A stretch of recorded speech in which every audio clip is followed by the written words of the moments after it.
میرا نام ماروی سرمد ہے اور آج میں آپ کے ساتھ جس موضوع پہ بات کرنا چاہتی ہوں وہ میرے دل کے تو بہت قریب ہے ہی، مگر جمہوری معاشروں کے لیے، جمہوری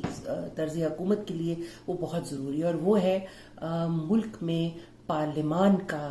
مضبوط ہونا۔ دیکھیے، انتخابات کے فری اینڈ فیئر ہونے پر ہم سب جو ہے ہمیشہ بہت زیادہ سینسیٹیو ہوتے ہیں، اور اس بار جو 2018 کے انتخابات ہوئے اس میں بڑی لیدہ بھی ہوئی، مگر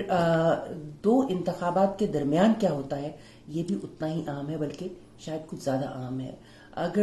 اور دو انتخابات کے درمیان جو کچھ ہوتا ہے وہ پارلیمان میں ہوتا ہے۔ پارلیمان کو اپنا کام کرنے کے لیے ایک ڈیبیٹنگ کلب بننا ضروری نہیں ہے۔ ڈیبیٹنگ کلب اس وقت ہوگا جب تمام کے تمام لوگ ایک ہی وقت جو ہے اس میں ایک دوسرے کے خلاف کبھی حق میں کبھی مخالف بولتے ہوئے نظر آئیں گے، مگر اس کو بچانے کے لیے ضروری ہے کہ اس کے اندر ایک سٹرکچر ہوتا ہے جسے ہم کہتے ہیں پارلیمانی کمیٹیاں۔ پارلیمانی کمیٹیوں کا ہونے کی اہمیت جو ہے وہ اس بات سے ظاہر ہے کہ جو ماہرین سیاسیات ہیں وہ اسے پارلیمنٹ کی آنکھیں،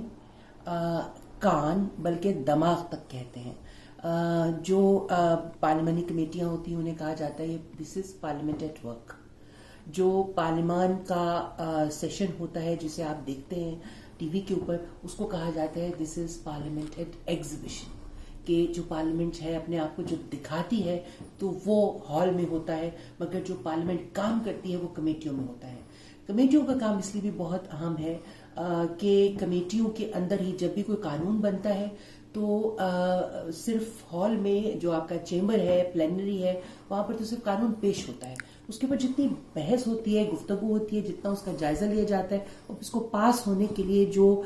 پروسیس شروع ہوتا ہے وہ کمیٹیوں کے اندر ہوتا ہے۔ اسی طرح سے کمیٹیوں کا ایک اور اہم کام یہ ہے کہ تمام کے تمام حکومتی فیصلوں کی نگرانی کرنا۔ مانیٹرنگ کا لفظ بہت اسٹرانگ ہے تو اس لیے میں مانیٹرنگ کا لفظ نہیں بول رہی ہوں، مگر ان کو اوور سی کرنا، ان کو دیکھنا کہ وہ صحیح ہے نہیں ہے، اور کیا عوام کے موجودہ مسائل سے ان کو وہ مطابقت رکھتے ہیں یا نہیں۔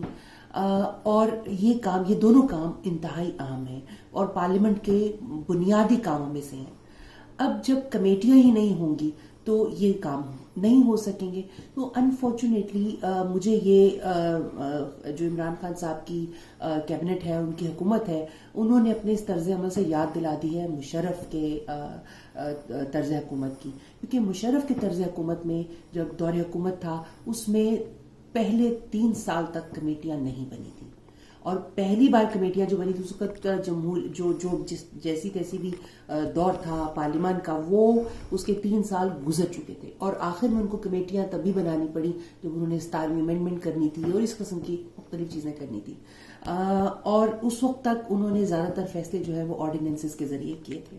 اب آپ نے دیکھا ہوگا خان صاحب نے بھی، پرائم منسٹر صاحب نے بھی اسی کا اندیا دیا ہے کہ وہ آرڈیننسز کے ذریعے قانون سازی کریں گے، جو بہت خطرناک بات ہے۔ خان صاحب ہمیشہ انسٹیٹیوشنز کے مضبوط ہونے کی بات کرتے ہیں، تو میں انہیں یاد دلانا چاہوں گی کہ انسٹیٹیوشنز کو آپ خود کمزور کر رہے ہیں۔ اگر آپ انسٹیٹیوشنز کو کام نہیں کرنے دیں گے اور اس کی بجائے آپ یہ کہیں گے میں آرڈیننسز کے ذریعے، بلکہ آپ کی اطلاع کے لیے عرض ہے کہ 18ویں ترمیم کے نتیجے میں یہ بات طے ہو چکی ہے کہ اگر پارلیمان سیشن میں ہو